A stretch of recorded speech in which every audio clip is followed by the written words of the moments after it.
Alright everyone, welcome back to another video. Last time we left off with the Day of the Cowboy, talking kind of about a little bit of the Old West and, well, the Day of the Cowboy. Talks a little bit about the Battle of Little Bighorn and some of the things that went on during the West. But we're now on to the Farmers' Protest. The settlement of the Prairie Country in Oklahoma, Kansas, Nebraska, the Dakotas, and the eastern parts of Colorado, Wyoming, and Montana presented very different problems from those encountered by the pioneers of the Old Northwest. Settlers did not have to cut down trees and root out their stumps, but on the other hand, they lacked lumber to build their houses and barns. Droughts were frequent, snowstorms and hailstorms severe, and tornadoes so common that many farmers dug cyclone cellars for shelter in an emergency. They also had economic difficulties. Many farms were heavily mortgaged. The interest on these was easily paid in good years, but the climate was fickle, and in lean years they constituted a serious burden. The railways were the farmers' only means of reaching eastern markets, and so freight rates were a common grievance.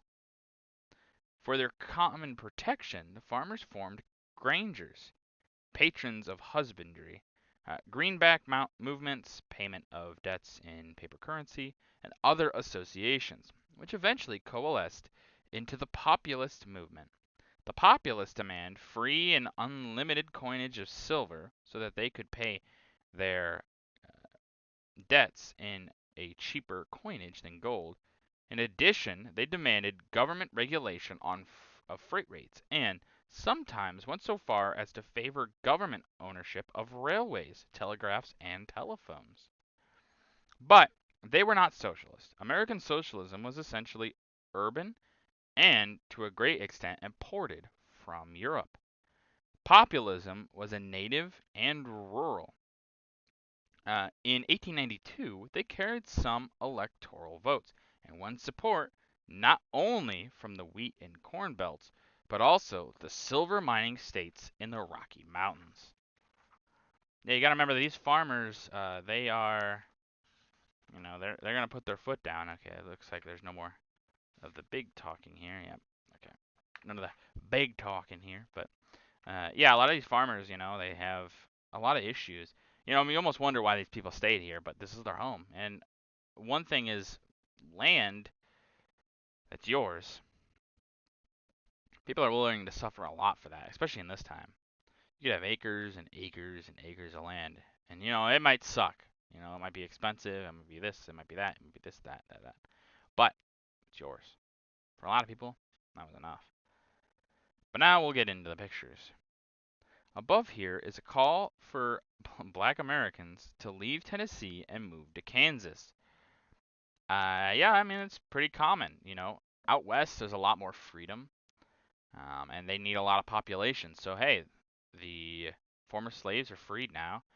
Come out west, come here, and you can bolster the population. Makes sense why they'd call for them. Now, would people come? Who knows? It's hard to know, really. In the bottom, a family poses beside their covered wagon. In the Loup Valley of central Nebraska, the year is 1886. Yeah, it's always so cool to get these pictures because, I mean, these are real people, And look at that man's beard. Dang. But, yeah, you can see they're probably not all too happy. But, hey, they're in their own little area, and look at the grasses and everything. It must have been something else,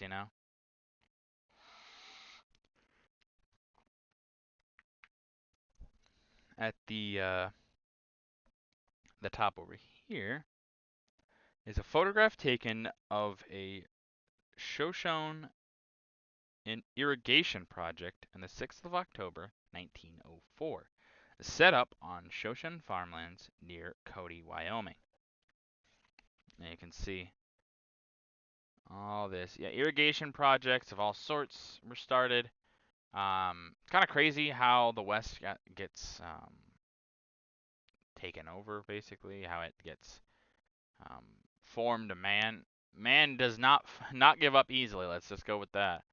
A lot of people put a lot of work into transforming this land into something that they could call home and could be helpful for them and their family. It really is kind of crazy the amount of work went into some of this stuff. At the bottom here is a small town of Guernsey, Wyoming. Here, travelers would be offered only liquid refreshments. Yeah, you have a lot of these hodunk or shanty towns, you know. These all like small little towns here. Um, they would be out in the middle of nowhere. Might be set up for one little thing, and they just hang out there. People live there. They get farm food from the farmlands, things like that. Um, you'd have a lot of this stuff, and it just kind of, all in all, eventually would lead to. Eventually, a lot of these places would lose people, um, and kind of be a relic of the West. And you can still find them out west today. These little ghost towns. Um, but still, it's really cool to think about this and just people living here, just hanging out. And you really could, nowadays we think about, with the need for electricity and all this stuff, but you didn't necessarily need that back then. So you could just live here. You didn't have to worry about how am I going to get power, how am I going to get running water. It's just, well, we got a well, and then, hey, how are you going to get food? Well, we have farmers somewhat vicinity, and we'll get from them. It's kind of crazy. And the overleaf here is a farmhouse near Aberdeen, South Dakota in 1882.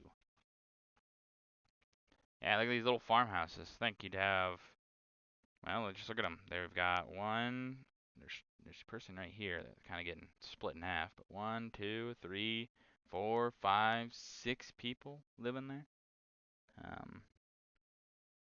And look at that, Pioneer Life, 1882 right there.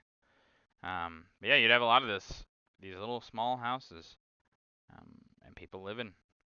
Oh, look, they even got a few dogs. I believe that's 2?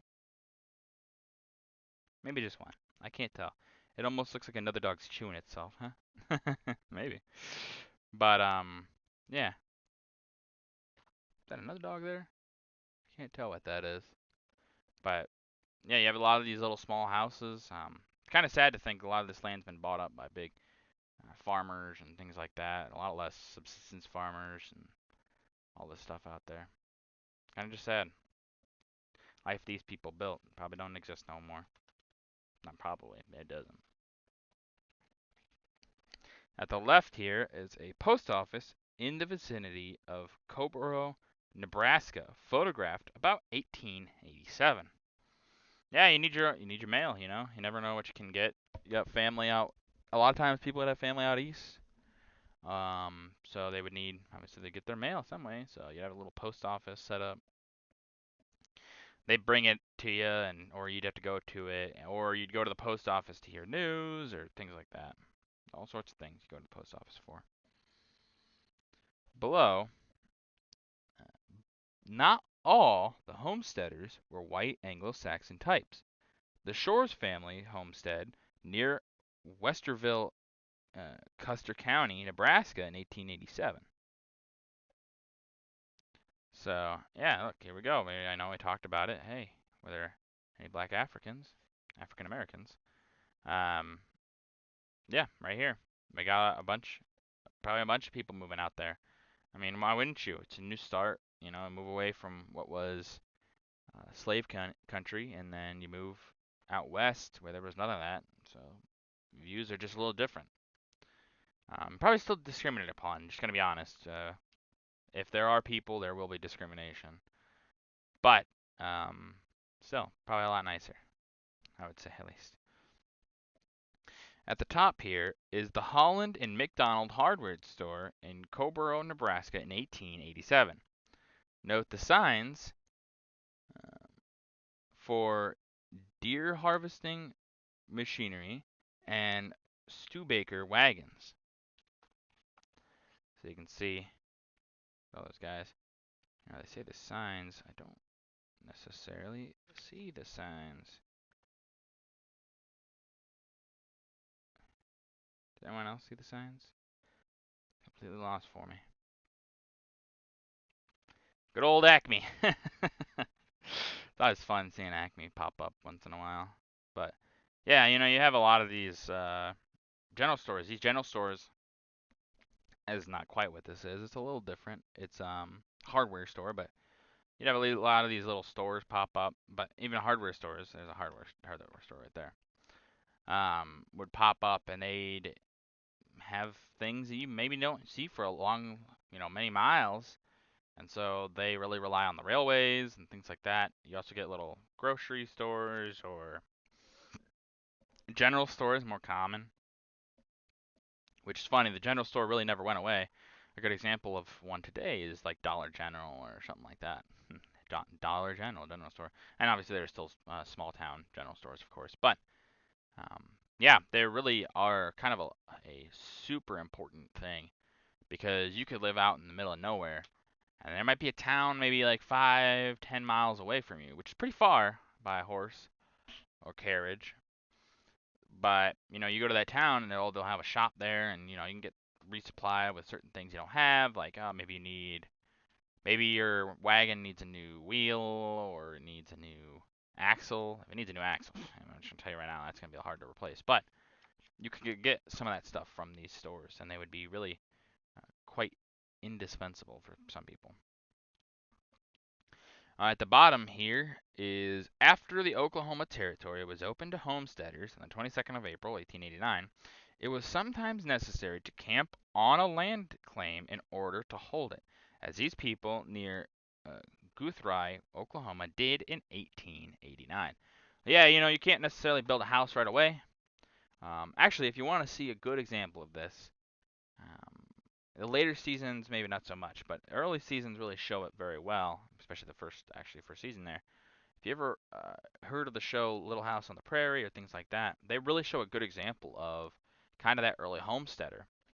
You'd go out and you'd find some land, you claim it, and how do you claim it? Well, you got to live on it, and you could get basically anything, anywhere, and you'd claim.